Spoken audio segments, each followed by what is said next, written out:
Tal? Belum, sekarang itu masa ujian. Oh, masa ujian. Ya, dingin sekali sekarang di sini. Berapa derajat, Prof? Ini sekitar -23. Oh, -2 atau -3? Iya, Hmm. Ini teman-teman di sini kan suka sekali dengan apa namanya drama-drama iya. Korea yang ada Musik. backgroundnya salju-salju, dingin-dingin gitu. Kalau di sini merasakannya dengan membuka kulkas, Prof. Ya, tapi kadang lebih dingin daripada kulkas. Lebih dingin.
Jadi lecture-nya berjalan sekitar 1,5 jam.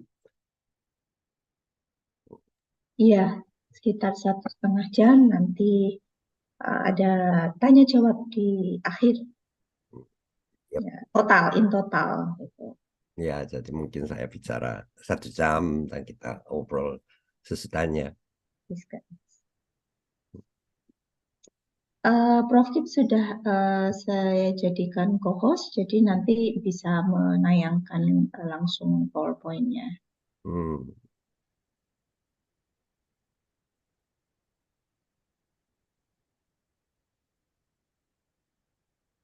Oke.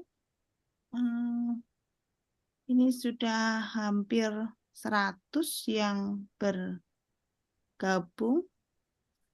Mungkin kita bisa mulai beberapa menit lagi. Salma, sudah siap?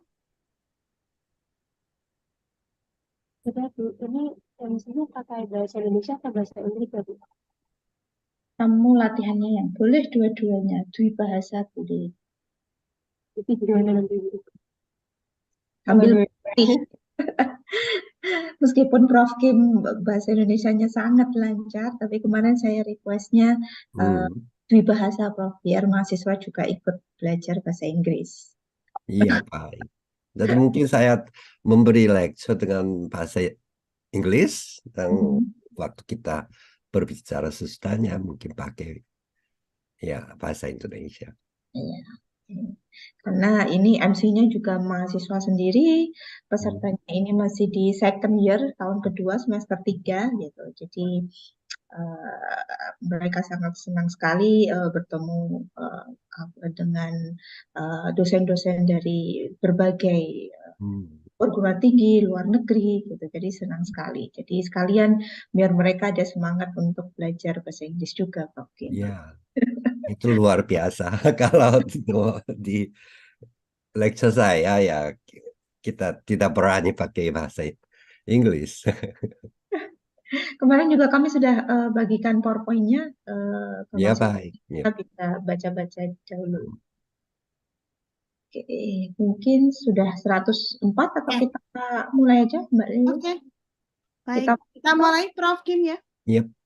Salma, oke, silakan dimulai, Salma. Baik, Bu. Assalamualaikum warahmatullahi wabarakatuh. Waalaikumsalam warahmatullahi wabarakatuh. Good morning and best wishes to all of us. The Honorable Dr. Science Math 5 Degree Resilient and I, as the Vice Dean of Academic and Students Affairs of Faculty of Social and Political Science, Universitas Negeri Semarang, the Honorable Dr. Atika Wijaya, as the Coordinator of Sociology and Anthropology Education Study Program. The Honorable Invited Speaker, Prof. Hyung, Professor in Cultural Anthropology, Kangwon, National University, South Korea.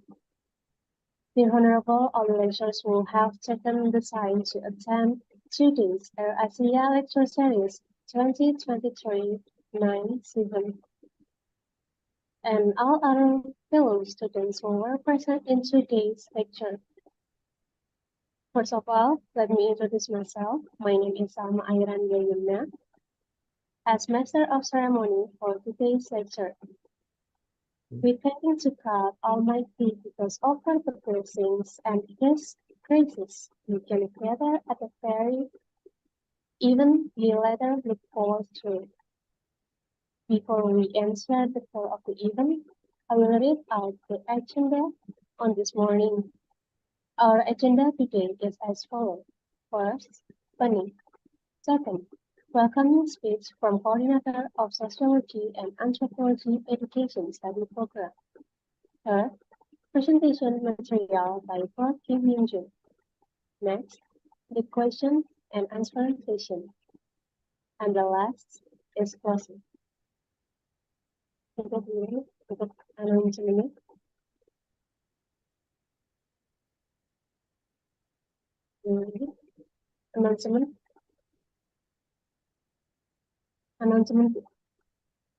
Announcement. Ya, itu acara terakhir. Ya, lanjut. Before starting lecture this morning, it will be good for us to read prayers according to our respective religions and faith. Praying started.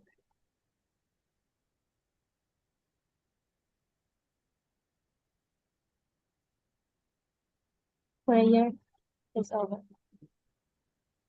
Okay, I will friendly reminds all of the students here for changing the display name by student ID _name, or you can see my display name as example. Thank you.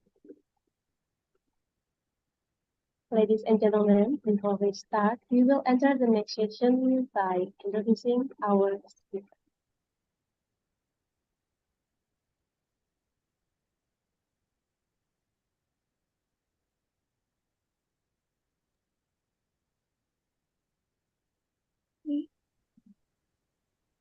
Please wait a minute.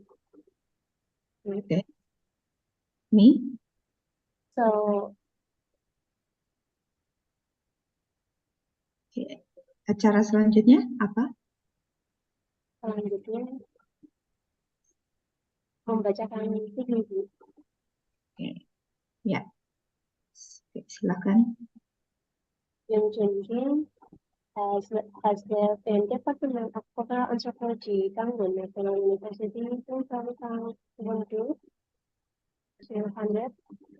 107, South Korea, and he has got a PhD in anthropology in Australian National University at the time 1990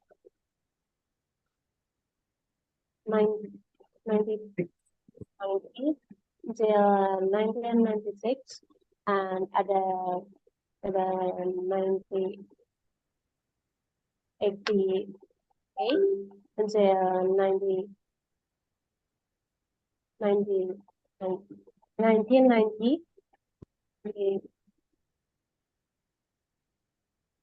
He got the MA course in anthropology and Seoul National University. Tapi karena saya mengalami kendala dalam berbicara menggunakan bahasa Inggris, saya akan mengganti menggunakan bahasa Indonesia. Mohon maaf sebelumnya. Pertama, Profesor Hyung, ketiga Sama Profesor Hyung bereksplorasi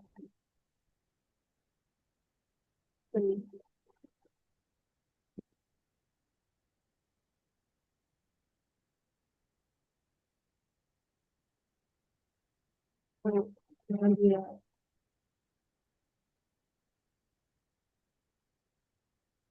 Ya, Oke. terima kasih banyak.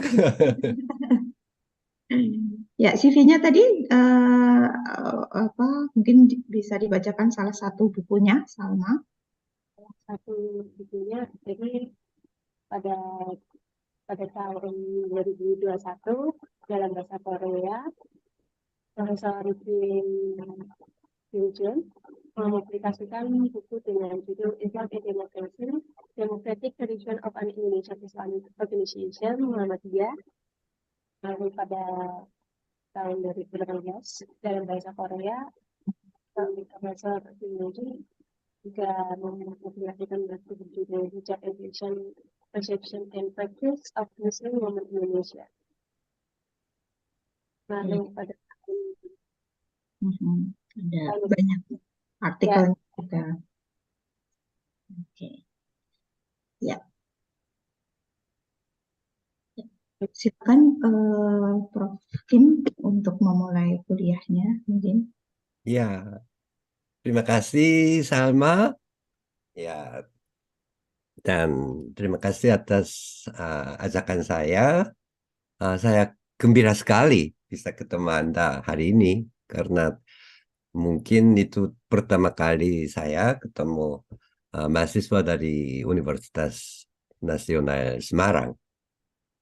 Jadi saya berterima kasih kepada Bu Atika yang memberi kesempatan kepada saya untuk hari ini bicara tentang sesuatu soal di Korea. I'll change my language to English. My name is Kim Hyung-jun, and I'm an anthropologist from Kangwon National University. And actually, I'm not an expert of Korean society, even if I'm Korean, and I'm at the moment sitting in my office in Korea, and it's very cold. Yeah, the temperature is about -2 to 3, and it was freezing here. But I have been working on Indonesian society. Actually, I have done some research about Islam in Indonesia. So in that sense, I'm not that good at the topic of the lecture, climate change or topics related to environment, because I'm quite unfamiliar with the field. But still, because I'm Korean and we have, in Korea, we have several environmental issues, and because one of the issues that happened recently demonstrate some very interesting facets of environmental issue in Korea, I'm brave enough to say something today about Korean situation. And I'm very glad, and as I talked to Platika before, or in Korea, I'm not that brave to deliver lecture in English, even to my department, because usually the students are quite shy and they don't want to say something in English. That's the usual scene. But anyway, it's a good challenge for you to try to sit in English class, and after that we will have some discussion section which may be done in either in English or in Indonesian. Yeah, it happens that I can speak some Indonesian. So I show my material and we will start our lecture.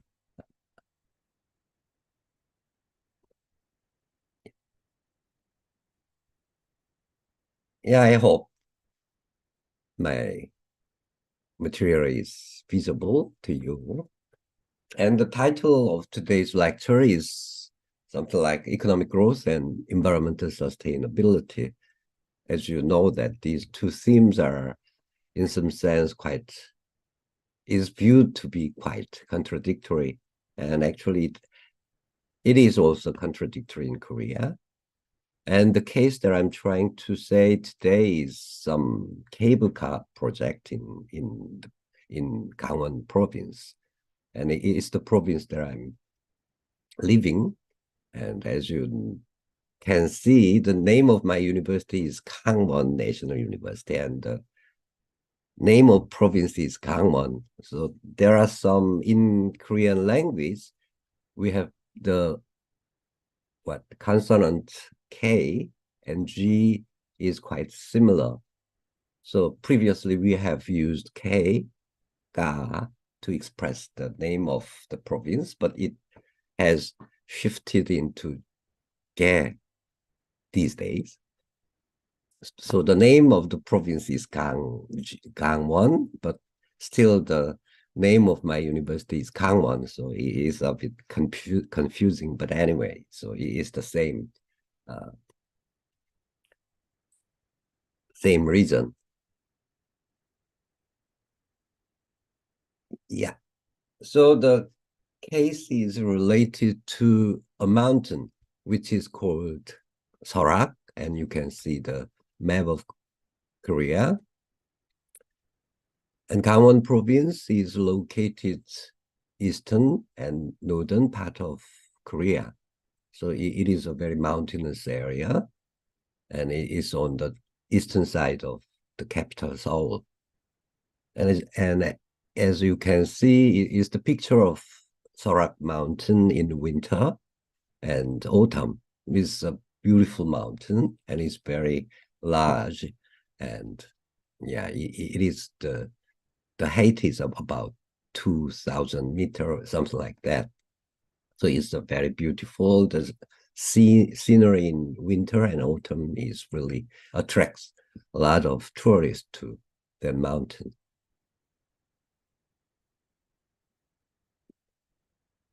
And we have a cable car, which makes it easier to climb the mountain. And the cable car was constructed in the 1970s. And as you can see, it gives us a chance to looking around the mountain from the top. And even if we have one cable car, the local government in Kangwon province want to construct the second one. And very recently, about 2 or 3 weeks ago, they held a groundbreaking ceremony to construct the second cable car in Seorak Mountain. And yeah, it was held November last month. And the length of the cable car was about 3.5 kilometers. And as you can see, yeah, that's the proposed planned route of the cable car. When I talked like that, actually there seems to be no special thing here, but actually it is a very serious problem for Koreans. So in front of the groundbreaking ceremony site, as you can see, there was some mass protest against the construction of cable car in Seorak Mountain.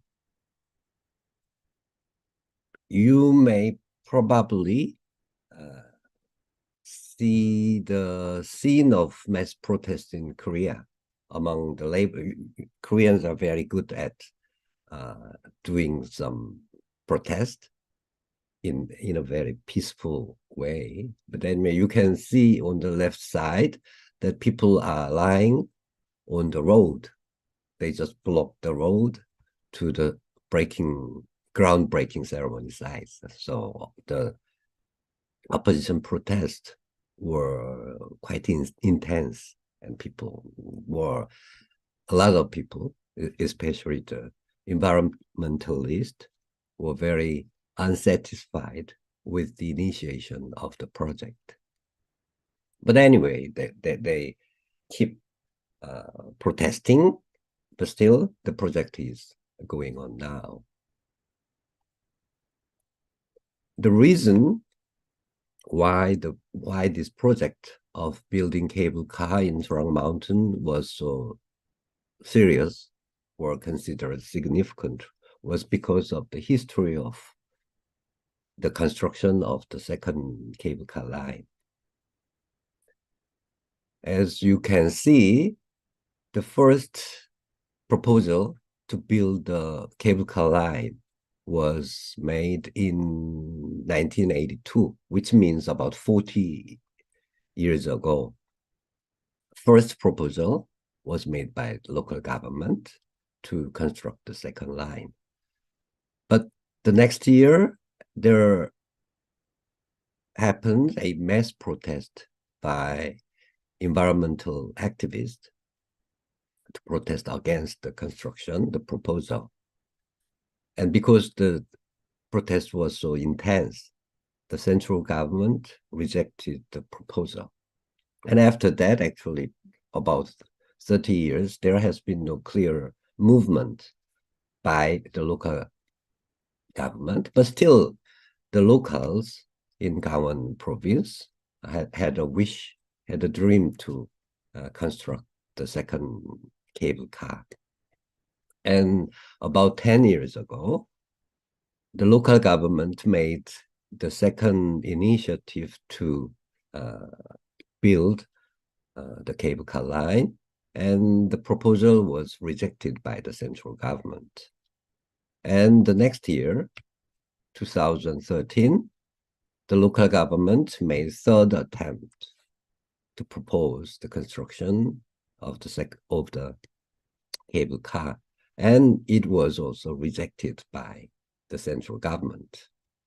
And 2015, they made fourth initiative to get permission from the central government. And at the time, later I will talk to you, but anyway, there was some policy changes of the government. So they got conditional approval, which means that the local government had to make some arrangement to preserve the environmental destruction made by the cable car, the second cable car. So it was conditional, but still they got approval from the central government. But that was not the end of the story. In 2019, the regional environmental office made some sort of appeal to the decision of conditional approval, and the conditional approval was overturned. And the next year, 2020, the previous ruling by regional environmental office was overturned by Central Administrative Appeals Committee, which means that the government agencies are fighting each other.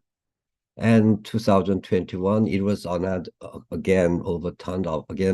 So for the last 5 years, two agencies in the government, one represented by the environmental office, the Ministry of Environment, and the other represented by the administrative department, the internal affairs, they are fighting each other. So one made rejection to the proposal, and the other made some appeal and overturning or something like that.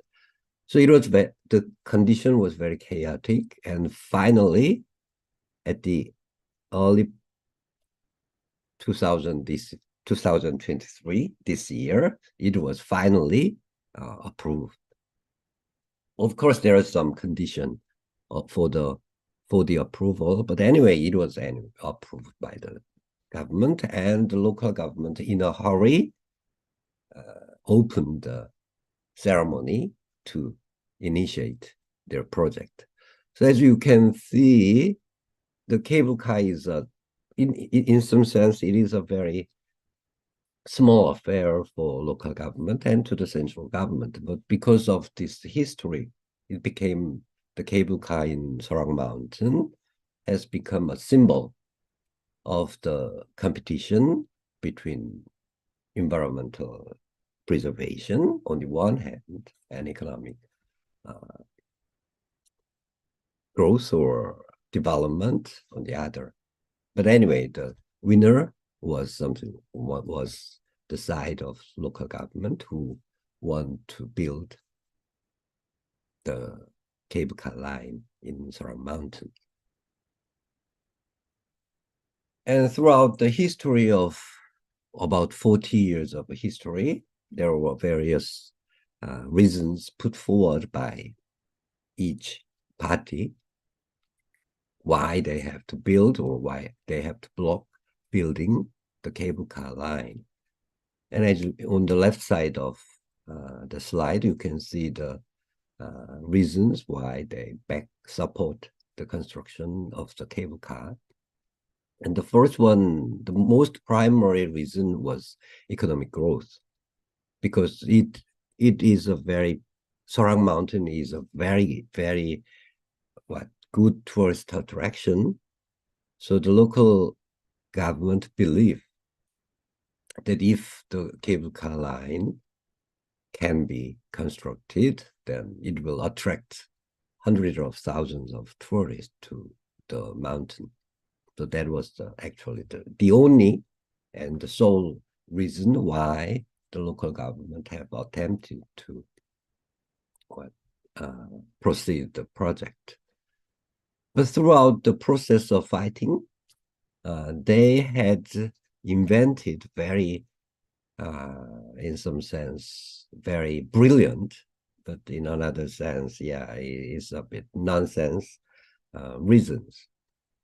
And as you can see, that they say, the local government said that if we build the second cable car, it means it provides opportunities for the disabled and the elderly to climb the mountain. Yeah, so that could be a good rationale, because I myself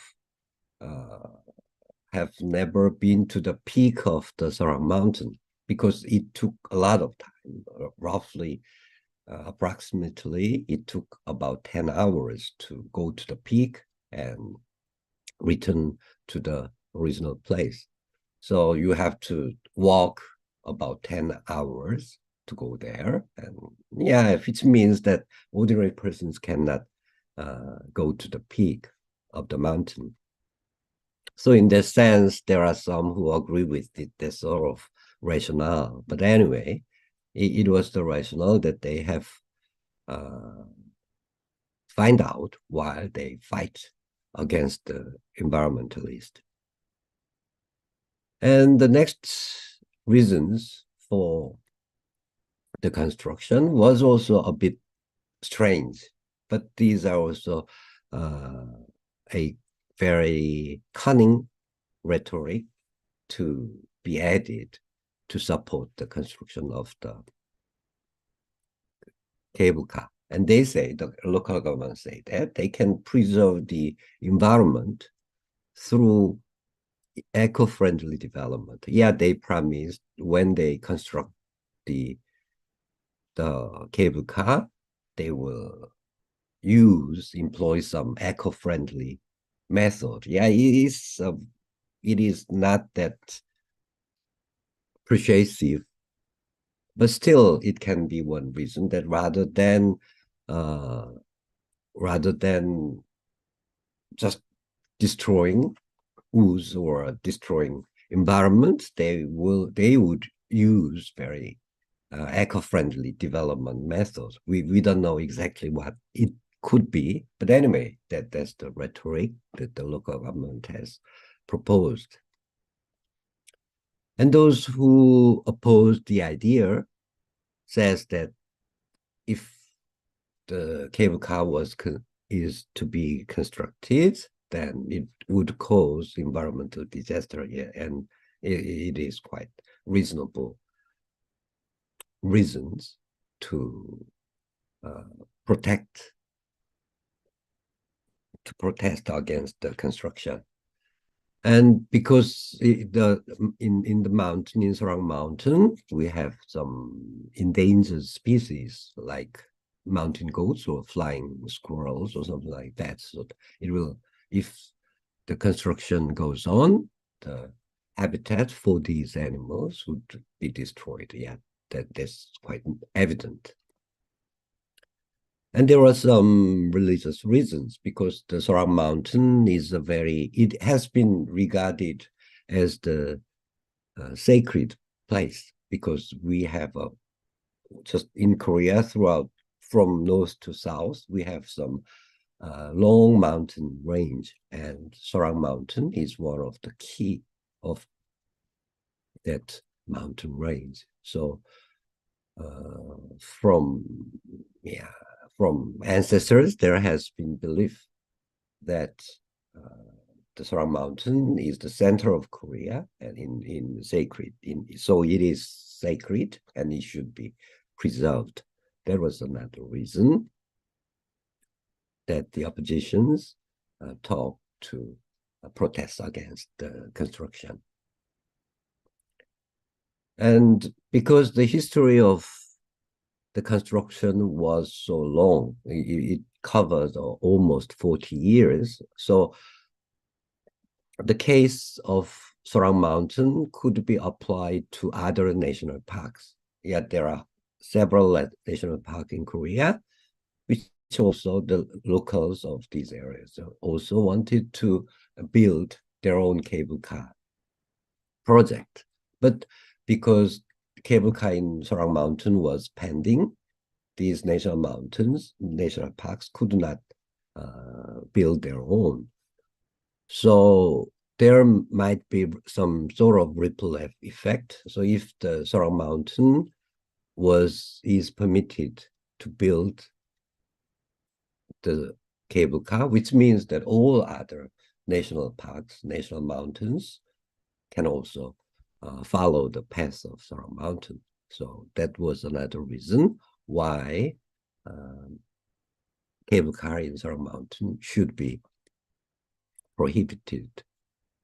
And finally, they say that, yeah, the local government talked about economic advantages, but it is uncertain whether the projected tourists will come and ride the cable car or not. So that they say that, yeah, the economic advantages that the local government proposed was something like exaggerated. So we are not that sure the local government can achieve this sort of economic advantages from the construction of cable car. So that was the rationale, the reasons why people support or reject the project of building second cable car. Now we will change into why the government policy has changed from protection to development. And the first factor seems to me, the first factor seems to be the regime change. And yes, Koreans now have a new president last year. So his name is something like Hyung. And before that, we have the president called Moon Jae-in. So the previous president came from liberal, and they were much more proactive to preserve the environment. But the regime change to conservative have totally changed the policy direction. So the previous Moon regime, Moon government supported the use of renewable energy. That was the major policy direction of the liberals. But conservatives in Korea have persistently supported nuclear power rather than renewable energy. So when the regime changes, all the policies related to environment has also changed, also shifted. So rather than a conventional preservation policy, they try to evade. They also put emphasis on something like environmental protection, but still they prefer to ways to evade the strict regulation, strict direction to environmental protection. So the new president of Korea prefers nuclear power to renewable energy, which means that because of this policy change, all the environmental policy of Korea also have gradually changed. And they put some reasons why nuclear power could be the policy preference. And they say that nuclear power, we Koreans have a lot of nuclear power project, so it could be a very strategic export industry. And as you may know, there was some plan to build nuclear power plant in Indonesia. It has not yet proceeded properly, but Korean companies also wanted to follow the project of Indonesian government. So they say that to promote nuclear power is a one way to build a strategic export industry. And the second reason that they supported nuclear power is that nuclear power reactors, they say, do not directly emit carbon dioxide. So we are now talking about the CO2 emission, restrictions on CO2 emissions, and nuclear power is another way for the conservatives, another way to evade the direct carbon dioxide emissions. So it says, yeah, it is safe and it is environmentally friendly, something like that. And these effort to support nuclear power is based on the belief that environmental preservation can be managed properly by the government. That was the basic assumption of the conservatives. They also talk about environmental preservation, but they believe it can be manageable, that people can manage the course of environmental damage or the course of environmental preservation, which means that if we use nuclear power, it could be one way to manage the disaster of environmental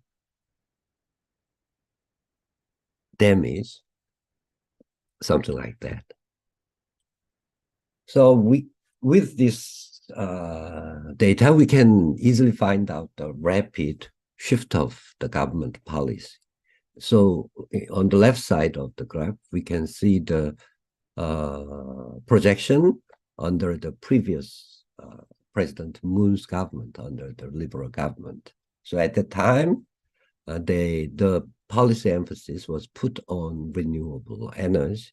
So it was projected that the portion of nuclear energy in the total energy industry would decrease from about 28% in 2016 to 23% in 2030. So they projected they will decrease the use of nuclear power, and they will promote renewable energy. That was the general policy line of the previous government. But it changed totally under the new government, under the conservatives. So we can see that the portion of nuclear power will increase from 23% to more than 30% in 2030. So just a shift of government from liberals to conservatives, and then the total picture of how to use energy has also changed. And so this sort of emphasis on the management of environmental problems was one of the reasons why cable car in Seoul Mountain could be permitted and the construction could going on. So I think this sort of macro level change is very important to bring some impact on environmental policy in local level.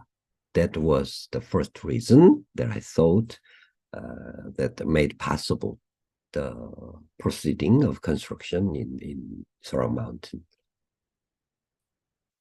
And the second one is related to, I put it something like growth-oriented habitus. Yeah, you know, as a students of anthropology and sociology, you know the concept habitus. So it was something deeply rooted in our mind. And in order to look at the importance of growth-oriented habitus, you have to see the geographical position of Kangwon province. And as you can see on the left side of the map, the Kangwon province is located on the eastern side of the capital area, and Seoul Mountain is somewhere there. On the right side of the map, you can see that it is a topographical map, and you can see the rivers, and there's only one big river on the middle part of Korea. It's called Han River. And the Han River originated from Kangwon province, and it flows and it goes to the capital area, Seoul. So it's just topology.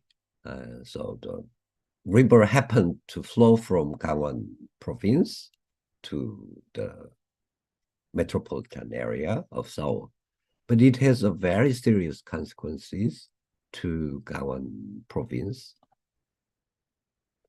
So the problem is that Kangwon province was a water source for Seoul and the capital area. And because in the 1970s, when Korea started to do some industrialization, the water pollution was a very serious problem, became a very serious problem in the 1970s. So the Seoul and people living in the capital area wanted to preserve the Han River clean. And in order to make it clean, the only way to preserve the cleanness of the river was make some regulations to use land in Kangwon province, because Kangwon province was the water source for metropolitan area. So from the 1970s until now, a very strict and comprehensive restrictions has been made on Kangwon province to preserve, to protect the cleanness of Han River. So actually in Kangwon province, it was almost forbidden to build factories, power plants or something like that. It should be clean, and then the water could maintain its cleanness. So Kangwon, a restrictions was imposed on Kangwon province on industrial development. It was blocked, and the use of land, how to use of land, was strictly regulated by the central government, and even infrastructure construction was regulated by the central government, which means that the local government could not make any initiatives to build industrial development. On the right side, yeah, we have a picture of a small town, not small town. Yeah, it's something like sub-district town in Kangwon area. And as you can see, there are heaps of paddy fields and mountains, and that's all. So the Kangwon province was dominated by service industry because we don't have a proper factories to build something. A big factories could not be constructed, so only the services sector was developed in this province.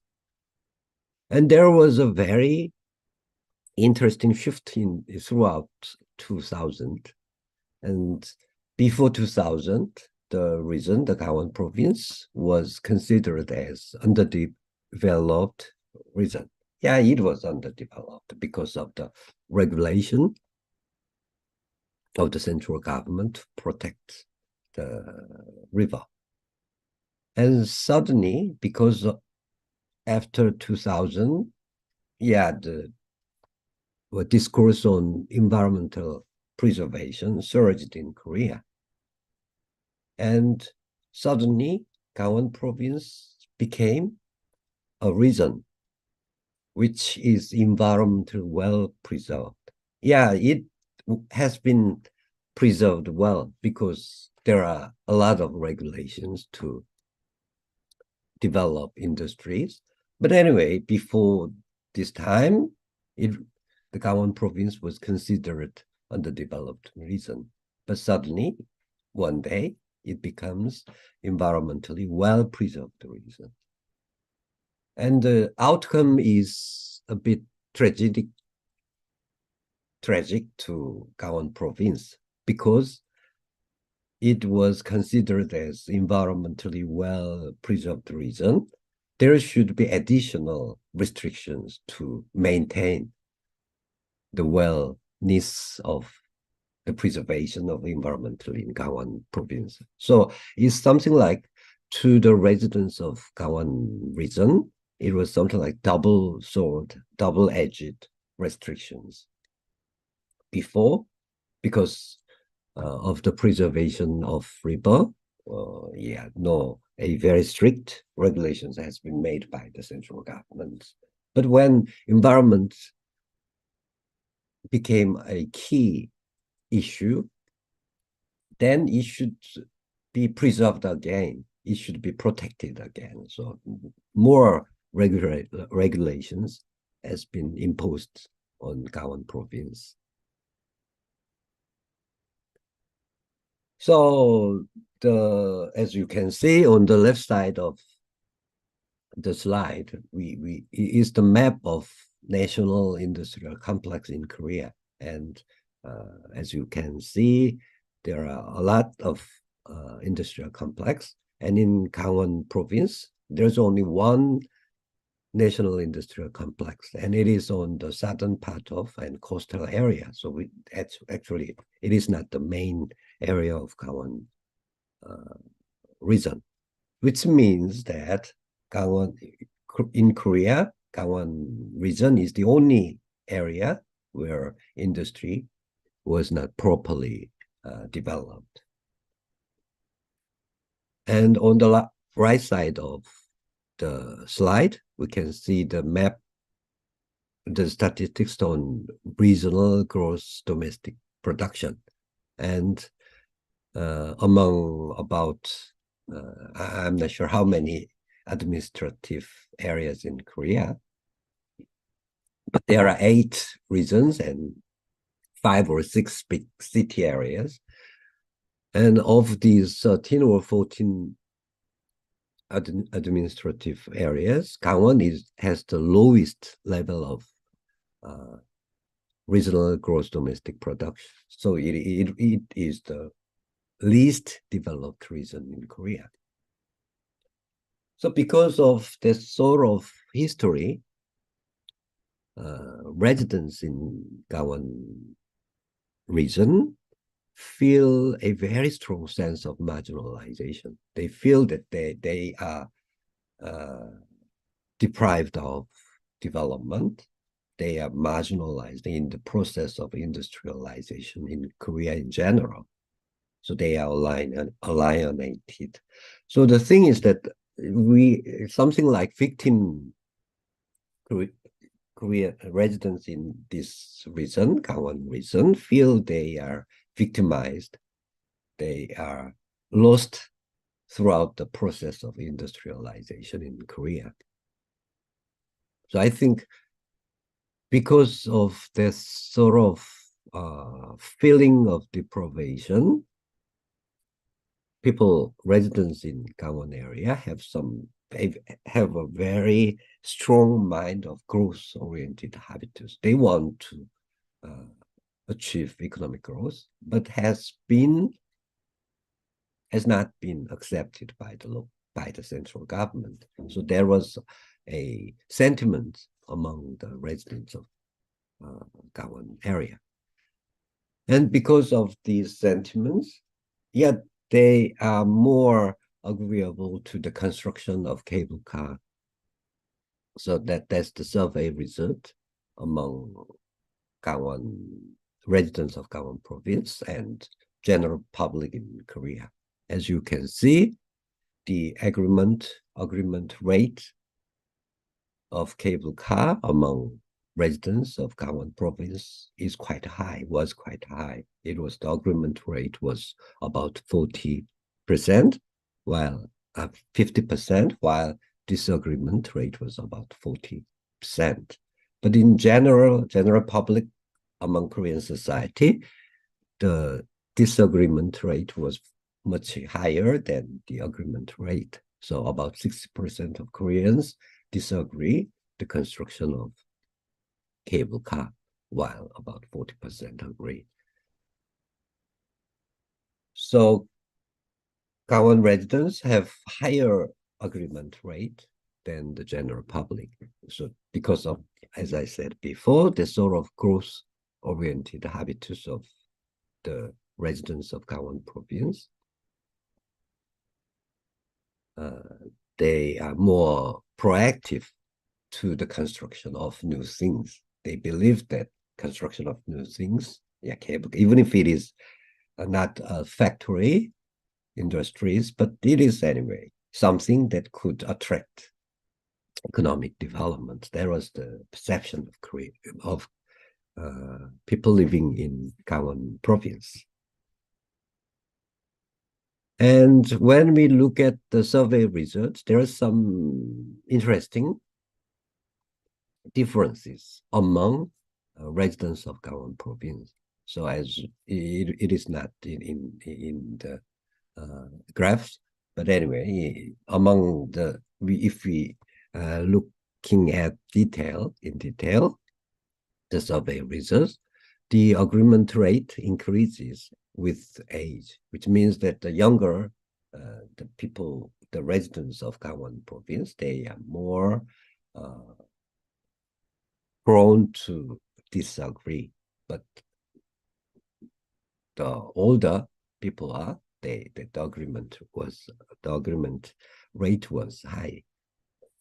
So among the 20s, the agreement rate was 45%, but among the age above 60s, the rate was far higher, more than 60%. So which means that the growth-oriented inclination habitus was much more stronger among the elders. It was because they experienced the feeling of alienation, deprivation, more than the younger generation. So that they are more growth-oriented than the younger generation. And the another interesting result of the survey was that agreement rate differs based on the political affiliation. So the liberals are more proactive to environmental preservation, while conservatives are more proactive to growth, economic growth, something like that. So even if there are some differences, we have to, we can say that the mindset of Kangwon residents, their orientation toward growth has impacted on the decision to build the cable car.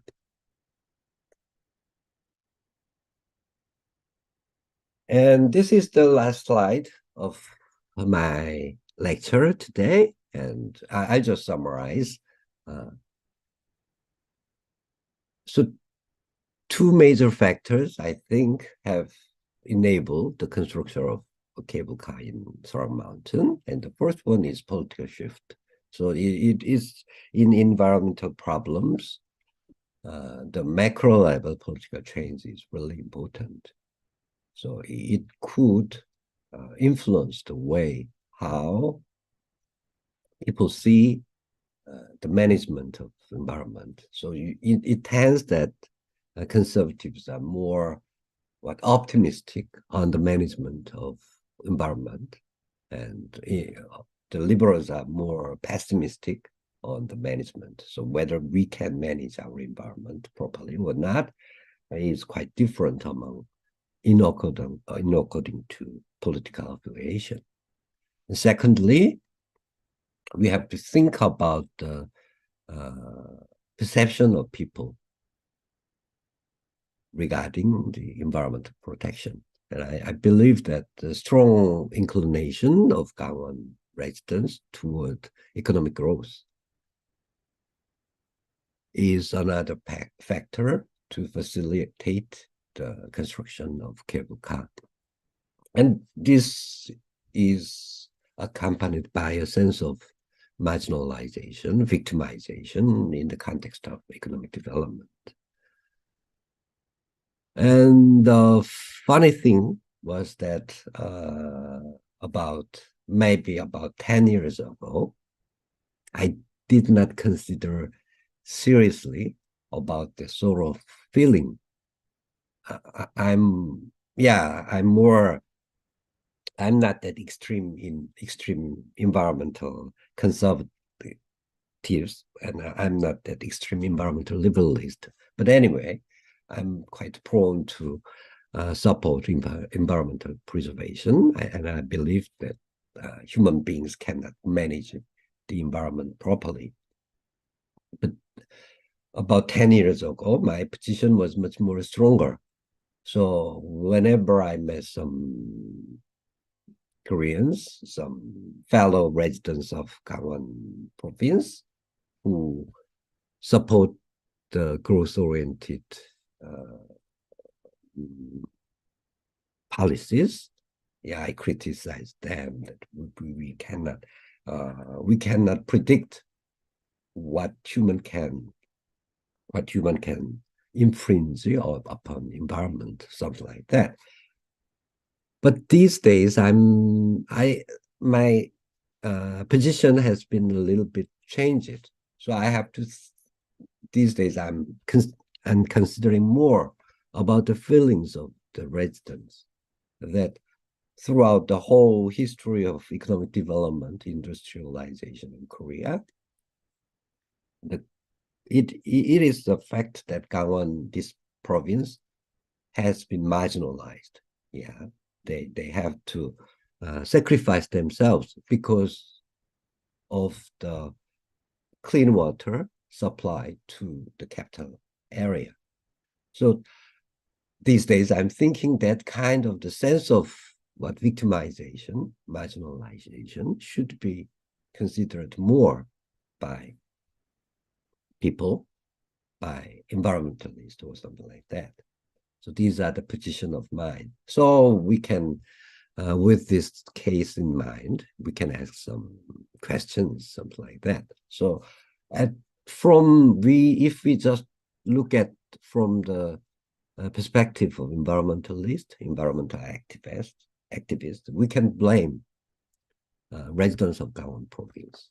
Their choice was quite wrong because to build cable car, they have to cut off woods, and after that, because a lot of tourists will come to the mountain, then it clearly will bring about degradation of environment. So in that sense, the environmental activists, they will blame that, they will think that the Korean residents in Kangwon area was not that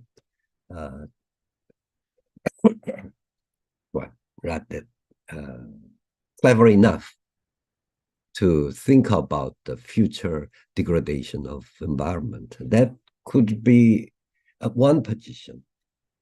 But on the other hand, we can ask question, can we ignore the age-old sense of marginalization and alienation of Kangwon province amid rapid growth of the country? The other region of Korea is rapidly industrialized, but the Kangwon residents in Kangwon area has to just see, and they want to have a big factory, big industry, but it was prevented by the central government for the sake of those living in capital area.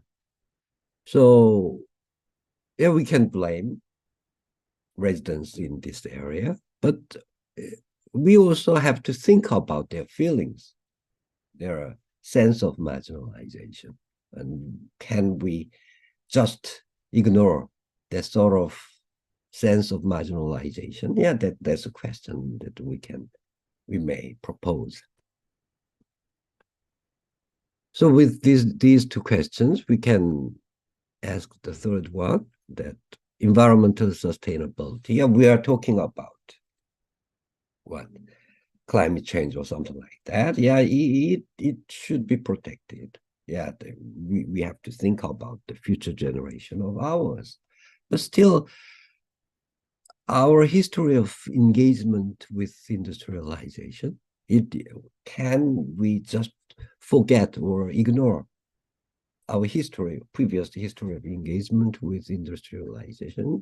This is very tricky, and is a question that brings about a lot of diverse aspects to be considered. So Korea is now considered as industrialized country, but about when I was young, Korea belonged to industrializing country like Indonesia these days. So I had an opportunity to be a member of industrializing country and at the same time industrialized country. So I still have the memory of the time when the industrialization of Korea was going on back in 1980s and 90s. So I have the feeling of the sort of marginalization and alienation, because even at that time, the developed countries in European continents, they put absolute emphasis on environmental protection. But with environmental protection, the developing country could not properly proceed their process of industrialization. So in this sense, it was a very tricky question, whether environmental sustainability, climate change, it should be prioritized, and nothing should be considered more than the environmental protection. Or do we have to think about the sentiments of people who have been underdeveloped, who have been marginalized, who have not yet industrialized. So that could be a question that should be addressed before we just think about, or we just put priority on environmental protection. And that was the question that I would like to propose for this lecture today. And additionally, because I know the situation of Indonesia, so we can find out similar cases, similar dramatic cases in Indonesia too. For example, these days, the President Jokowi, one of his achievement has been considered as infrastructure development, and you know that the Trans-Sumatran highways or something like that. Actually, the Trans-Java highways, it was constructed under Jokowi's presidency. But the thing is that, to build highways means definitely, cut off trees. So 100% environmental degradation. But can we say that because of this damage to environment, Trans-Sumatran highway should not be constructed? So that could be a question which is quite similar to the case of Kegiatan in my province. Kegiatan is a small one, but still it can be applied to much bigger problems. So, for example, these days, in order for Indonesia to continue their growth, you have to make big power plants, you have to make big industrial zones, and all of these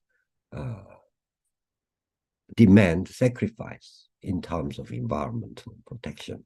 So in this sense, it is a very tricky question, and some of you may have a different thinking consideration to me, but still, I do not have a conclusion. But these days, I'm thinking that we have to think more about the sense of people. How do they think about development? How do they think about environmental protection? These seems to be also a factor they should be think about in the process of finding out ways for environmental protection. Yes, that's what I have prepared today, and I hope you may enjoy my speaking. And we now have about 20 minutes, or roughly like that, so we may be able to discuss diverse aspects related to my lecture or related to other things. Thank you for your listening.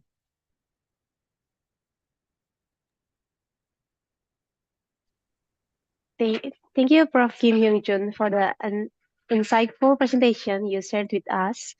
Ladies and gentlemen, that's the presentation of today's material by Kim Hyung-jun. Now we will continue by opening the next session, that is question and answer session. The question and answer will be limited to 2 terms with 3 questioners in 1 term. Sebelumnya mohon maaf, Prof. Kim Hyung-jun. Ini nanti kira-kira akan ada tiga penanya setiap satu sesi. Apakah Anda ingin menjawab 1 pertanyaan atau mengumpulkan 3 pertanyaan terlebih dahulu lalu menjawab ketiganya dalam 1 waktu? Mengumpulkan aja. Bagaimana? Mengumpulkan 3 pertanyaan sekaligus. Oh iya, baik. Baik teman-teman, jadi kali ini kita akan membuka sesi tanya jawab dengan 3 penanya di setiap 1 termin. Bagi teman-teman yang ingin bertanya bisa raise hand terlebih dahulu.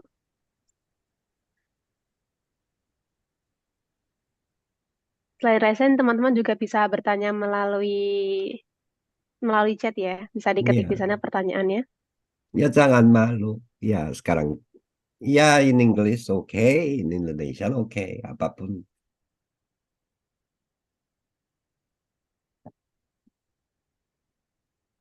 The first questioner fell to Yadiva Natasha. Silahkan, bisa langsung bertanya. Thank you for the opportunity. So before that, I would like to say that was a very understandable explanation. But I would like to know if it's talking about government, maybe it's a little bit offensive. But I would like to know, because there are a lot of fight between the local residents and the political policy of the government, based on a lot of what had happened in Indonesia. I would like to know if in the end, won't the government still implement the program? Because, however, the government has to maintain the economic development. Or instead of that, is there any agreement between local residents and the government? Because, however, government cannot just ignore the local resident. That was for my question. Pardon me if there were mistakes in my words. Thank you, Professor Kim Hyung-chun. Baik, terima kasih Yadiva untuk pertanyaannya. And I will give the next chance to Celia Saraswati. The chance is yours. Thank you for the opportunity, Professor. Let me introduce myself. My name is Celia from Class A. So, saya izin campur pakai bahasa Indonesia, Prof. Jadi saya mohon izin untuk bertanya, Profesor. Sebelumnya kan telah dijelaskan itu, Profesor, bahwa terdapat beberapa pihak yang kontra dengan adanya kabel car tersebut. Kemudian saya ingin bertanya, bagaimana pada akhirnya pihak yang berkontra ini tuh dapat setuju dengan kebijakan tersebut, dan bagaimana pemerintah mencoba untuk meyakinkan bahwasanya dengan adanya kabel car ini tuh akan membantu gitu, pertumbuhan ekonomi mereka, karena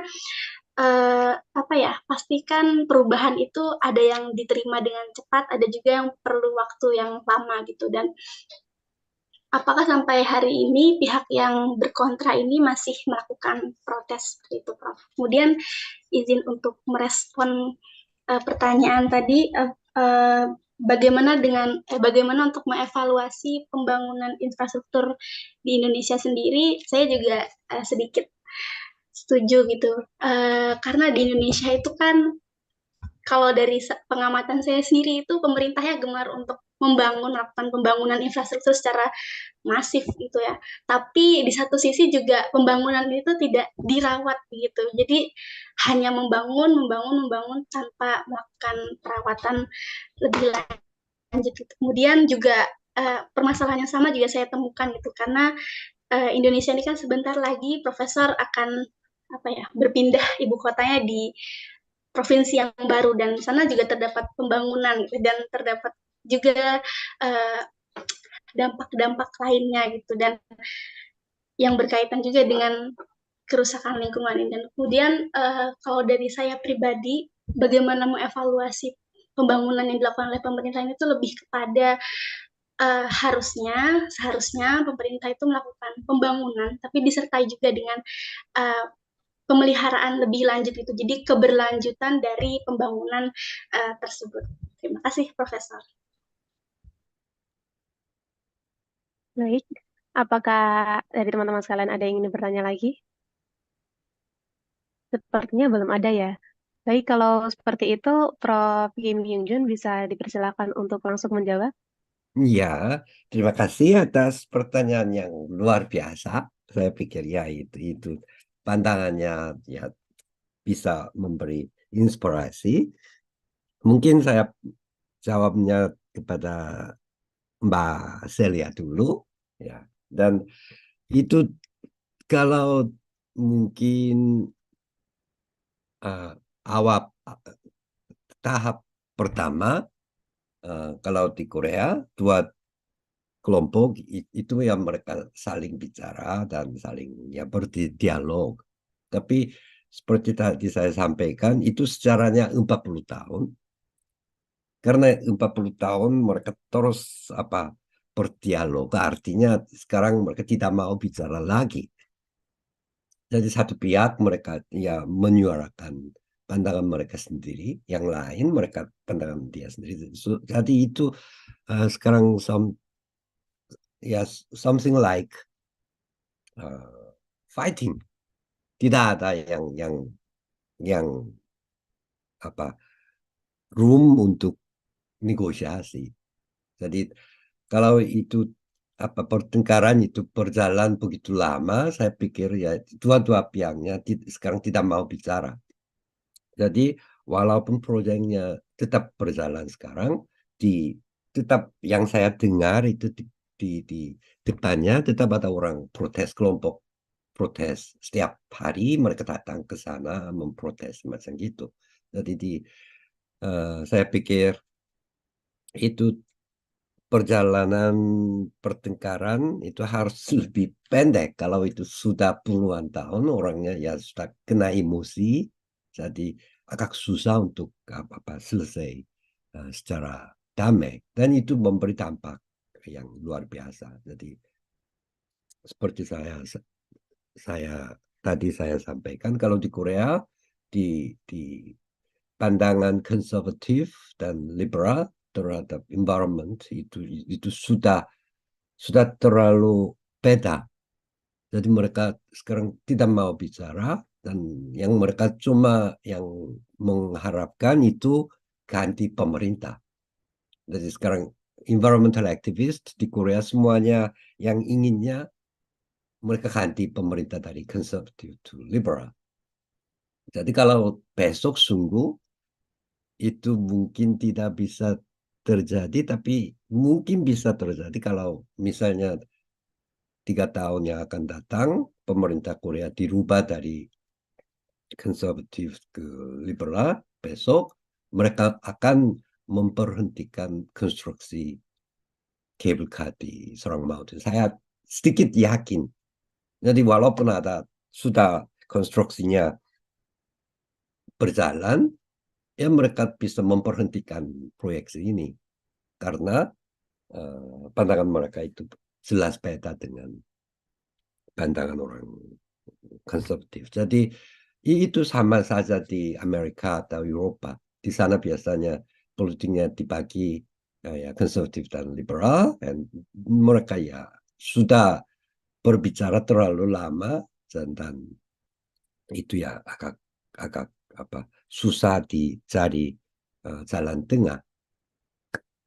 Dan ya ada insight yang luar biasa dari saya.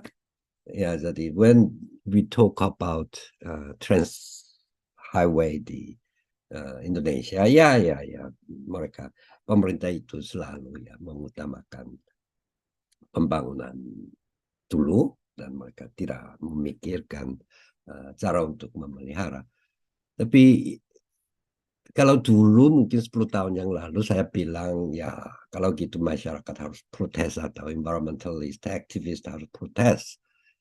Tapi sekarang saya ya tambah umur dan mungkin saya lebih toleran atau macam gitu. Yang lucu itu saya pertama kali di Indonesia tahun 93 dan 4.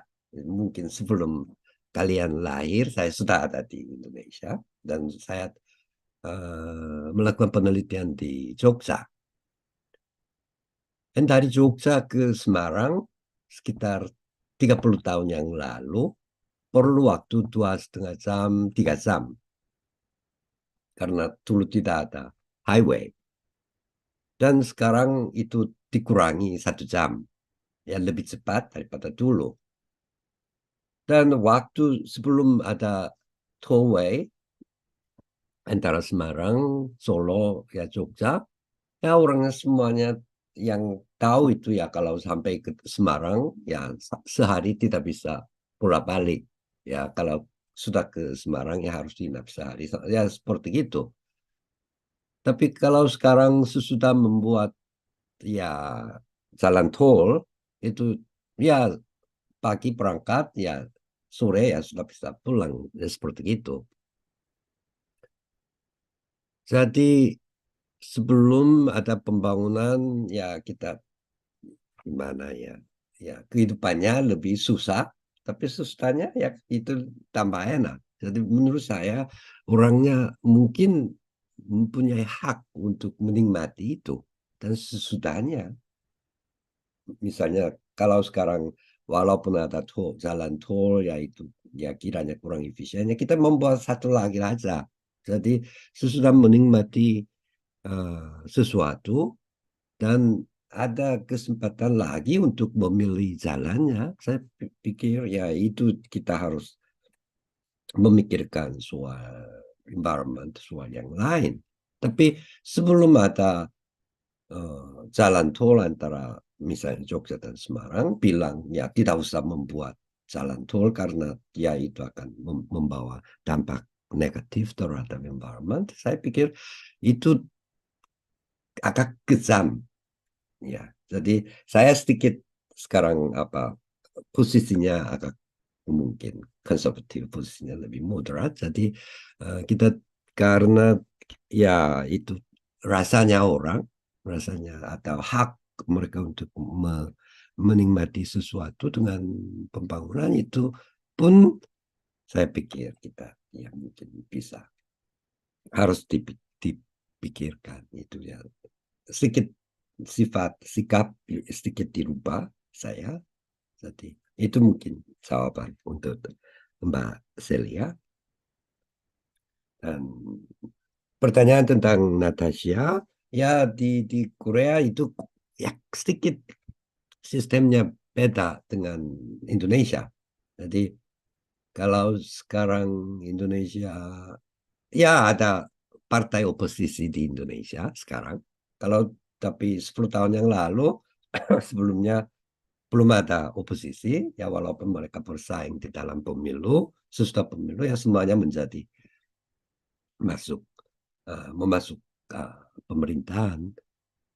Tapi kalau di Korea itu sistemnya sistem politiknya beda. Jadi persaingan antara liberal dan konservatif itu ketat. Dan ada kasus bahwa pemerintah pusat itu dikuasai oleh liberal, tapi pemerintah daerah itu dikuasai oleh konservatif. Artinya pemerintah lokal mereka tidak mau mengikuti kebijakan dari pemerintah pusat. Jadi kalau di Korea itu partainya atau grup politiknya agak keras. Jadi mereka tidak mau bernegosiasi, tapi ya mereka senangnya mengoposisi kepada pihak-pihak yang lain. Dan karena itu masalahnya walaupun ada sesuatu kebijakan pemerintah lokal mereka kalau posisi politiknya beda mereka tidak mau menerima atau mau bicara bernegosiasi. Jadi selama seperti kalau lihat sejarah cable car di Kangwon provinsi selama 10 tahun terakhir provinsi Kangwon itu dikuasai oleh konservatif. Jadi mereka selalu mau membuat cable car di provinsi kita, dan pemerintah pusat itu beda-beda, ada konservatif, ada liberal. Jadi itu sepertinya tergantung pada pemerintahan lokal apakah itu dikuasai oleh konservatif atau liberal, dan itu juga tergantung pada rasanya resident di provinsi, karena mereka selalu mau selalu development oriented, growth oriented, and they select conservative terus. Jadi itu agak berbeda. Kalau di Indonesia saya yakin ya partainya enggak begitu tegas memperlihatkan posisi mereka terhadap environment, terhadap isu-isu yang lain. Ya hampir kebijakan mereka itu hampir sama, cuma orangnya beda. Tapi kalau di Korea itu agak bukan cuma orangnya, tapi partainya, mereka mempunyai pandangan sendiri-sendiri, dan itu bisa memberi pengaruh luar biasa pada kebijakan. Jadi untuk memahami kondisi Korea atau negara-negara Eropa, kita harus pikir apakah pandangan filosofi yang dasar itu dari konservatif atau liberal itu yang penting untuk memahami kondisi kebijakan dan apakah kebijakan itu bisa diterima oleh residents atau tidak. Ya, begitu.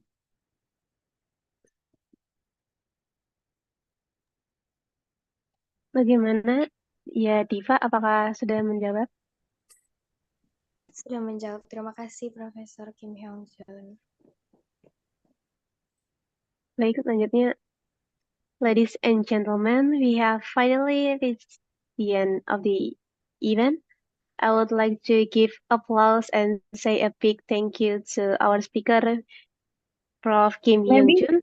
Salma, Dalam, Salma, dalam maybe Bu. any other Yeah. student wants to give a question or maybe anything they want to know about the issue of the Prof. Kim interest. So I think we still have one session. Transition. Oke, baik teman-teman sekalian, apakah ada yang masih ingin bertanya? Masih sesi tanya jawab termin yang kedua segera dibuka.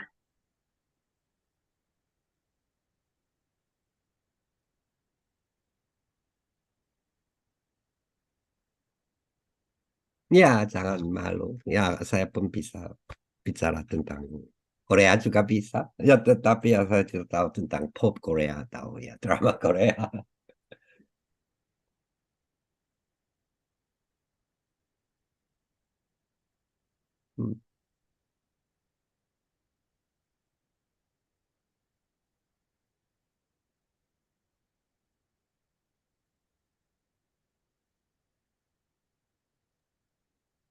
Baik, kita kedapatan satu penanya.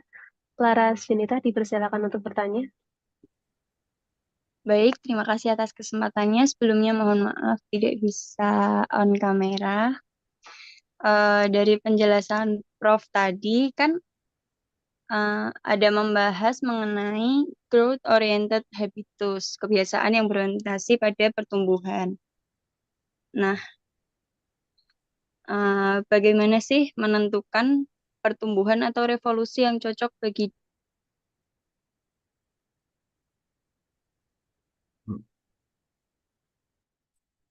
kita tanpa menghilangkan ciri khas desa tersebut? Ya, mungkin sedikit putus, jadi saya belum memahami secara utuh. Oh iya. Tolong sekali lagi. Iya, mohon maaf. Tadi kan Prof menjelaskan mengenai growth oriented habitus. Yap. Nah, itu tuh kebiasaan yang berorientasi pada pertumbuhan. Nah, bagaimana sih cara menentukan pertumbuhan atau revolusi yang cocok bagi desa tanpa menghilangkan ciri khas desa tersebut? Terima kasih. Baik, selanjutnya untuk penanya kedua di Sartika, dipersilakan. Ya, terima kasih atas kesempatannya. Izin memperkenalkan diri. Perkenalkan, nama saya Dwi Sartika. Mohon maaf belum bisa on cam. Tadi kan Prof menjelaskan terkait dengan adanya pembangunan kereta gantung di Gunung Sorak di Provinsi Kangwon. Nah, dari situ kan terdapat adanya pro dan juga kontra. Namun menurut saya itu juga dari adanya pembangunan kereta gantung itu membawa dampak positif juga namun juga membawa dampak positif di lain sisi. Nah, yang menjadi pertanyaan saya itu apakah bagaimana tanggapan dari profesor sendiri terkait dengan adanya pro kontra tersebut, padahal dari adanya pembangunan kereta gantung itu membawakan hal-hal yang positif bagi masyarakat gitu, Prof. Terus juga dari adanya pembangunan kereta gantung itu dapat memberikan banyak manfaat, yang salah satunya tadi yang saya dengarkan tuh dapat menumbuhkan perekonomian, terus juga memberikan kemudahan atau memberikan fasilitas bagi masyarakat yang tidak bisa mendaki gunung.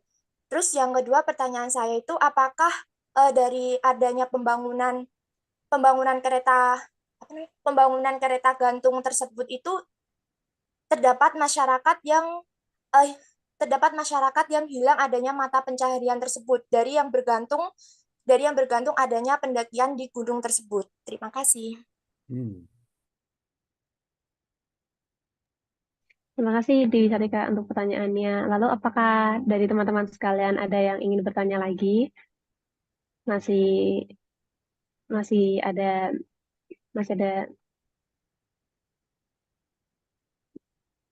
Iya, jadi dua pertanyaan itu ya pertanyaan yang luar biasa.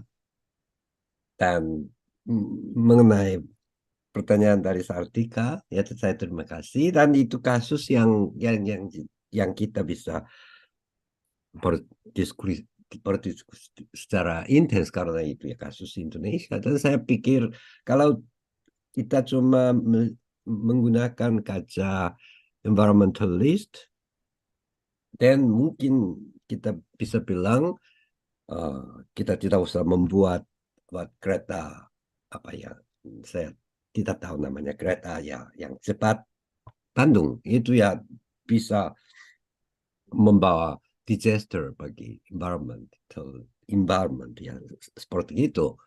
Tapi menurut saya bagi orang Indonesia yang belum pernah mempunyai kereta macam gitu, ya itu kalau memaksakan tidak boleh mengembangkan kereta itu, ya itu menurut saya ya itu juga salah satu hal yang kurang bagus. Jadi menurut saya yang penting sebenarnya kalau posisi saya sekarang di tengah-tengah itu bahwa ya kalau sebelum kita punya kereta yang ekspres itu, dan ya membuat aja satu. Dan yang lebih penting itu kita harus mengevaluasi sesudah konstruksinya kereta itu. Tidak, jadi itu bisa memberi kesempatan emas untuk mengevaluasi apakah itu sungguh membawa segi positif seperti apa, dan sungguh-sungguh membawa evaluasi seperti apa, segi negatif apa. Tanpa adanya macam evaluasi itu, ya itu bisa membawa environmental disaster. Tapi saya pikir sekali jalan dan sesudahnya kita itu bisa menjadi bahan yang luar biasa. Jadi seperti kalau diibaratkan ke cable car di Korea, ya itu sudah, kalau cable car di Sorak Mountain itu sudah ya akan berjalan. Dan sekarang tidak ada cara, yang lebih penting itu kita mengevaluasi eventnya itu dan bisa menggunakan bahan itu untuk cable car yang lain di gunung yang lain. Jadi menurut saya kita tidak bisa memaksa, tidak menggunakan hal-hal yang modern, hal-hal yang inovatif, hal-hal yang industrial. Tapi yang penting itu sesudah membuat itu kita lebih bisa ke sana untuk memutuskan apakah akan melanjutkan. Misalnya seperti ada train express antara Jakarta Bandung, ya besok pasti akan ada semangat untuk membuat dari Bandung ke Jogja, Semarang, dan Surabaya. Apakah itu perlu atau tidak, itu harus berdasarkan pada pengalaman dari train antara Jakarta dan Bandung. Seperti Mbak Sartika tadi bicara, ya itu bisa membawa dampak positif pada orang-orang yang tinggal di pelosok, tapi juga ada segi negatifnya. Jadi yang penting menurut saya kita harus menjalankan sesuatu, membuat sesuatu dan perlu mengevaluasi. Kalau ada hasilnya, nanti itu bisa memberi jalan yang lebih bijak daripada dulu. Dan mengenai pertanyaan Sartika, ya itu terlalu pertanyaannya baik dan sebenarnya saya tidak mempunyai jawaban. Ya bisa, ya kita harus lebih lihat dengan kuliah semacam itu. Saya yakin, karena saya bukan expert di soal itu, saya tidak punya jawaban apakah kita bisa cari jalan untuk ya membalancekan antara perkembangan dan preservasi tradisi desa dan sekaligus membangunkan hal-hal yang lebih baik, convenient pada residennya. Ya saya tidak tahu jawaban yang pas, tapi saya yakin itu lecture sekarang itu salah satu cara untuk mencari jalan seperti itu. Jadi saya tidak bisa bicara jawaban tentang dari Mbak Yunita, tapi saya yakin Mbak Yunita bisa besok bisa bicara tentang jalan-jalan strategi untuk membalancekan dua seginya. Ya begitu jawabannya. Baik, terima kasih Prof. Hyung untuk jawabannya. Apakah Laras ini masih ada yang ingin disampaikan? Tidak, cukup. Terima kasih, Prof. Baik, Sebelumnya sama, ya Bu. mungkin mohon izin Prof. Kim. Ini saya ikut nimbrung untuk diskusinya, Prof. Mohon maaf terkait dengan ini, Prof. Apa namanya, soal perspektif pembangunan begitu ya, Prof. Ya. Ini kan yang kita bicarakan ada pro kontra, kemudian ada unsur profit secara ekonomi, kemudian kita juga bicara soal kelangsungan lingkungan begitu, Prof. Mungkin yang agak menggelitik pemikiran saya itu Korea Selatan itu kan termasuk negara yang dalam hal pertumbuhan ekonomi kan sangat melaju pesat begitu ya.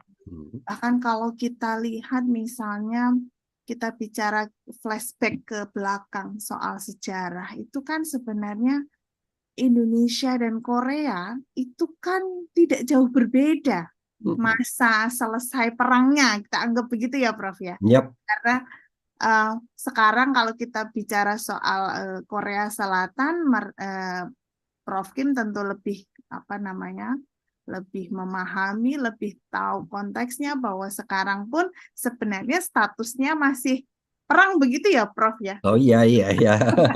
Ya, secara jadi resmi. Ya, secara resmi itu kan sebenarnya statusnya masih Yap. perang, sehingga mahasiswa kami itu yang di sini itu kan ada satu momen mereka kehilangan idol mereka ketika harus hamil begitu ya, Prof. Kurang lebih seperti itu. Nah, yang menggelitik pemikiran saya adalah sebenarnya yang pertama mungkin Prof, seberapa intens diskusi soal atau dialektika soal lingkungan dan ekonomi itu menjadi pembahasan yang serius di Korea Selatan. Karena saya rasa begini, kita tadi Prof Kim sempat menyampaikan ada perspektif nuklir ya Prof ya dalam energi terbarukan yang disajikan sebagai salah satu alternatif penyedia energi masa depan begitu. Sementara di sisi lain kalau kita bicara nuklir, negara tetangga di Korea yaitu Jepang itu memiliki beberapa kali sejarah berulang soal kebocoran reaktor nuklir dan itu punya dampak yang luar biasa begitu terhadap lingkungan. Dan saya rasa salah satu hal yang masih horor, dikatakan horor atau menakutkan, itu adalah limbah nuklir itu. Nah, seberapa intens sebenarnya diskusi itu? Karena kalau kita lihat Korea itu kan negara yang sangat secara lingkungan itu bahkan penataan lingkungannya, perkotaannya tidak meninggalkan aspek hijau, kemudian soal air bersih juga jadi perhatian besar. Bahkan teman-teman mahasiswa di UNES ini sangat biasa itu kalau mendengar idolnya terinspirasi dengan Sungai Han, begitu ya. Jadi jalan-jalan di tepi Sungai Han itu kalau kami itu masih mimpi nih, Prof. Jalan-jalan di pinggir sungai banjir kanal Semarang itu masih agak mimpi gitu ya, karena hanya beberapa spot. Mungkin kita tuh masih punya sangat sedikit titik di sekitar sungai itu yang bisa kami gunakan untuk rekreasi, healing, begitu tuh masih sangat sedikit. Sedangkan kalau lihat drakor, mengamati idol, mereka sering naik sepeda di pinggir sungai Han tuh kayak happy gitu ya. Jadi masih bisa menikmati lingkungan. So bagi saya ini menarik karena itu kan juga soal kebijakan negara ya, Prof ya, untuk bisa membuat itu menjadi dialektika yang kuat antara bagaimana sektor ekonomi dan bagaimana sektor lingkungan. Mungkin satu lagi, Prof. Jadi kepikiran anak mudanya ini, Prof. Anak muda itu seberapa terlibat sih mereka dengan soal-soal lingkungan kayak gitu? Mohon maaf nih, Prof. Kalau di kami itu seringkali kayak ngetren aja gitu, misalnya pakai jangan pakai botol botol minum, kita harus bawa botol sendiri, tempat makan sendiri. It's about trend gitu ya. Jadi it's not about habit gitu, tapi tren sebentar terus hilang, tren sebentar hilang. Jangan lupa ya bawa kantong belanjanya. Mungkin yang agak terhabituasi saat ini adalah when we have to shop, we should bring our istilahnya? Kalau bahasa Indonesianya bawa tas belanjaan sendiri gitu ya. Oh iya iya. No plastic bag. Yes, no plastic bag. We dieting in plastic bag gitu. So beberapa shop atau beberapa store itu memang tidak menyediakan plastic bag. If we want a plastic bag, we have to pay more gitu, Prof. Nah, itu kan istilahnya itu kan tren-tren yang digaungkan begitu ya. Apakah itu menjadi habit atau belum, itu kan masih jadi pertanyaan besarnya. Tapi bagaimana dengan keterlibatan anak muda sendiri? Jadi mungkin yang pertama tadi soal bagaimana ini mendialektikakan soal ekonomi dengan lingkungan. Kemudian yang kedua, anak mudanya ini bagaimana, Prof, kalau di Korea Selatan sendiri? Terima kasih. Mohon maaf ya, Prof. Tadi soalnya jadi ikut kepengen nimbrung ini, ikut iya. gitu. Terima kasih, Oke. Bu. Ya. Dan itu mungkin jawaban yang kita terkait dengan dua masalah. Iya. Secara resmi kita masih perang antara orang Korea dan Utara dan Selatan. Tapi ya itu sudah lebih dari 70 tahun sekarang. Jadi kita selalu merasa aman. Jadi walaupun ada rudal yang di launching oleh Utara Korea, ya biasanya kita tidak merasa diancam. Jadi kadang saya lucu karena kalau waktu selama saya di Indonesia ada ya berita rudal di launching oleh Korea Utara, ya teman-teman saya di Indonesia bilang ya akan ada perang macam gitu-gitu. Dan saya cuma tersenyum, ya itu hal biasa. Jadi sepertinya tidak akan, walaupun secara resmi kita belum selesai perang antara Korea Selatan dan Utara, tapi ya tetap kita masih perang, tapi ya sepertinya tetap aman di sini, jadi tidak usah memikirkan soal perang atau Dan sepertinya kalau saya melanjutkan pandangan saya, kalau tahun 70-an, 80-an, di sini di Korea yaitu polusinya luar biasa. Seperti sekarang atau mungkin sekarang di Indonesia, di Jakarta sedikit sedikit menjadi baik, tapi 10 tahun yang lalu Jakarta itu sungguh-sungguh kena polusi yang luar biasa. Dan itu kondisi tahun 70-an, 80-an di Korea. Jadi menurut saya pandangan untuk mengutamakan lingkungan itu cukup kuat di Korea sekarang karena dulu kita mengalami kondisi yang parah. Jadi sepertinya seperti tadi saya sampaikan, regulasinya ketat di Kangwon Province untuk menjaga kebersihan air Han Libau. Karena dulu ya itu dikenal polusi luar biasa dan pemerintah pusat mereka membuat regulasi lagi tambah regulasi macam gitu. Jadi sekarang itu bisa dijaga secara baik karena ada macam regulasi seperti itu. Jadi di satu sisi saya bisa menyampaikan bahwa conscious pandangan mengutamakan lingkungan itu cukup kuat di Korea karena dulu kita mengalami keparahan damage-nya lingkungan. Itu mungkin jadi antara orang Korea ya ada macam konsensus bahwa kita harus menjaga untuk ya menjaga air dan udara macam gitu. Tapi seperti tadi saya sampaikan di Kangwon provinsi ya itu agak beda karena kita selalu sejak dulu ya kita bisa sebut kalau Kangwon provinsi kita tidak pernah kena polusi karena tidak ada pabrik, tidak ada macam-macam gitu. Jadi apa yang orang tinggal di Kangwon provinsi mimpi itu ya kita pun sebenarnya mau mempolusikan udara, memberi polusi terhadap air karena kita tidak ada unsur untuk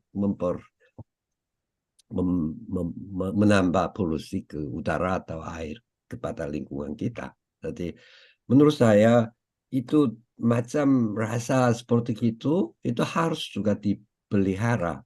Kalau cuma pikir karena ya itu airnya bersih dan udaranya baik ya kamu udah baik itu ya pandangan dari luar. Tapi kalau pandangannya orang sendiri mereka maunya kita punya mungkin sekali mau kena polusi udara atau polusi air di kota saya itu sungguh bersih karena di utara sumbernya air itu ya tidak ada unsur polusi. Jadi kalau orang Kangwon Province mereka karena belum pernah mempunyai pengalaman masalah lingkungan, jadi kita malah tidak begitu peduli. Tapi kalau secara keseluruhan di Korea, ya itu cukup persepsi terhadap lingkungan itu cukup kuat karena dulu kita pernah mengalami hal yang cukup jelek. Jadi menurut saya itu jadi untuk kesadaran lingkungan itu sungguh-sungguh menjadi kuat. Sepertinya menurut saya harus kita mengalami kondisi yang jelek dan baru bisa menyadari wah itu sungguh penting bisa mempunyai air bersih, udara bersih itu sungguh hak asasi manusia itu bisa menjadi kesadaran macam itu menjadi kuat. Jadi menurut saya di Korea jadi sedikit ada perbedaan antara orang Korea secara keseluruhan dan provinsi yang merasa dimarginalisasi selama industrialisasi. Itu jawaban pertama. Dan kalau anak muda sepertinya sekarang mereka terlalu gimana? Terlalu peduli pada, jadi mungkin mereka bilang ya baik, tapi menurut saya ya mereka itu macam seperti Burini bicara itu macam tren antara mereka. Jadi nggak pakai. Jadi kalau straw, Ya, straw. ya mereka pakai paper straw Ya. dari ya itu. Saya nggak begitu senang melihat mereka, tapi ya itu macam tren karena itu membuat hidup terlalu susah. Tapi sepertinya ya kalau itu ditanamkan terus nanti mungkin ya kita lebih kondusif terhadap kebijakan. Jadi selama beberapa tahun kebijakan Korea itu cukup pro lingkungan. Jadi tidak usah memikirkan soal yang lain, tapi kalau ada ya walaupun kecil-kecilan praktek-praktek sehari-hari itu dinanamkan di pandangan mereka, mungkin ya itu bisa membawa dampak yang baik. Tapi menurut saya orang tua, jadi ya menurut saya pikir wah itu keterlaluan. Ya, terima kasih. Ya, ya. Karena kalau dilihat itu apa namanya ternyata soal sampah misalnya ya Prof ya, kita tidak bicara spesifik soal misalnya sungai, tapi misalnya kita bicara sampah misalnya ya. Saya rasa sampah itu kan juga menjadi apa ya problem kita bersama ya, tidak cuma mungkin di Indonesia yang memang pengelolaan sampahnya memang kita ini masih banyak sekali yang harus apa ya diperbaiki begitu. Jadi Ada ya gimana ya Prof? terus Kak. Jadi kalau di Korea sekarang untuk recycling sampah, Mhm. saya pikir ada sekitar 10 jenis harus dibagi-bagi. Itu Itu luar. mulai dari rumah, Prof. Ya, Membagi sampah itu mulai dari rumah. ya rumah, tapi itu harus diklasifikasikan. Saya yang di rumah tangga saya Ya. orang yang mengelola sampah. Mhm. Dan untuk recycle, kalau dulu cuma 2 atau 3 jenis, plastik, Ya. kertas, dan apa ya, satu lagi. Sampah basah rumah tangga gitu ya. Ya, Mungkin. ya macam itu. Tapi sekarang itu jenisnya dielaborasikan kepala 10 jenis. Oh, 10 jenis? Jadi semua sampah itu harus diklasifikasikan 10 jenis, dan itu ya mungkin 7-8 itu untuk recycling dan 2-3 itu untuk ditanam macam gitu. Jadi itu sepertinya ya cukup sesuai dengan ya environmental protection, tapi karena saya orang yang mengelola itu susah sekali. Ya harus ini apa itu ya bahannya dari mana, jadi saya pusing dan saya pikir wah hal yang luar biasa. Tapi itu merefleksikan apa pandangan generasi muda sekarang tadi saya sampaikan ya. Ya. Berarti memang ini ya, Prof. Kalau dalam hidup sehari-hari, dalam konteks tadi pengelolaan sampah itu juga memang harus dimulai dari rumah tangga masing-masing ya, keluar masing-masing ya. Apakah pemerintah itu menyediakan semacam tong sampah terpisah atau bagaimana, Prof? Ketika kalau kita Mereka cuma membuat regulasi, jadi misalnya kalau di plastik, kalau dulu plastik itu cuma satu jenis.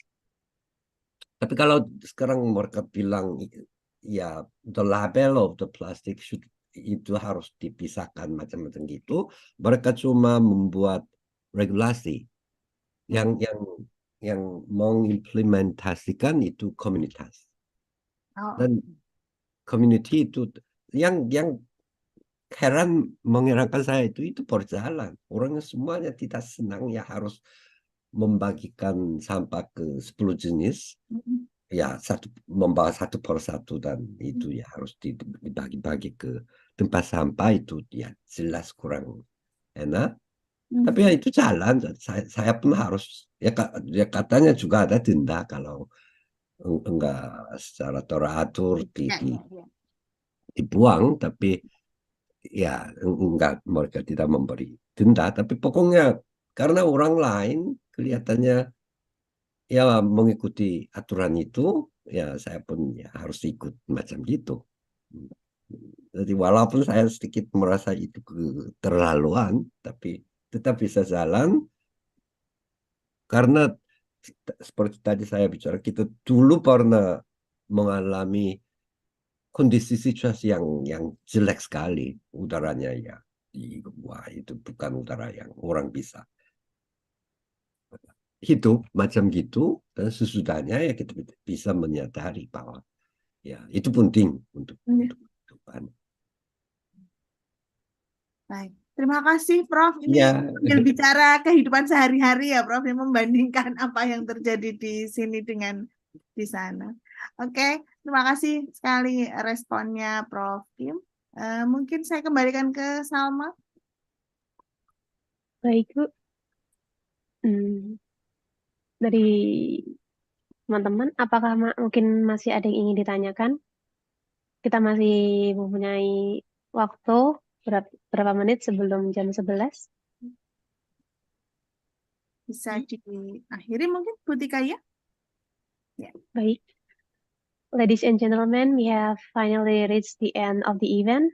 I would like to give applause and say a big thank you to our speaker, Prof. Kim Hyung Jun, for the knowledge that has been provided. And of course, thanks are also conveyed to the participants in today's class. I, as the presenters, are sorry if there are any mistakes. Ya, thank you. Terima kasih. Thank you, Prof. Terima kasih Prof. Kim. Ya, see you again. Jangan kapok ya Prof. Kim. Ya. Terima kasih Prof. Kim. Ya. Oke, Bu Tika, 5 minutes before 11. Ya, enggak apa-apa.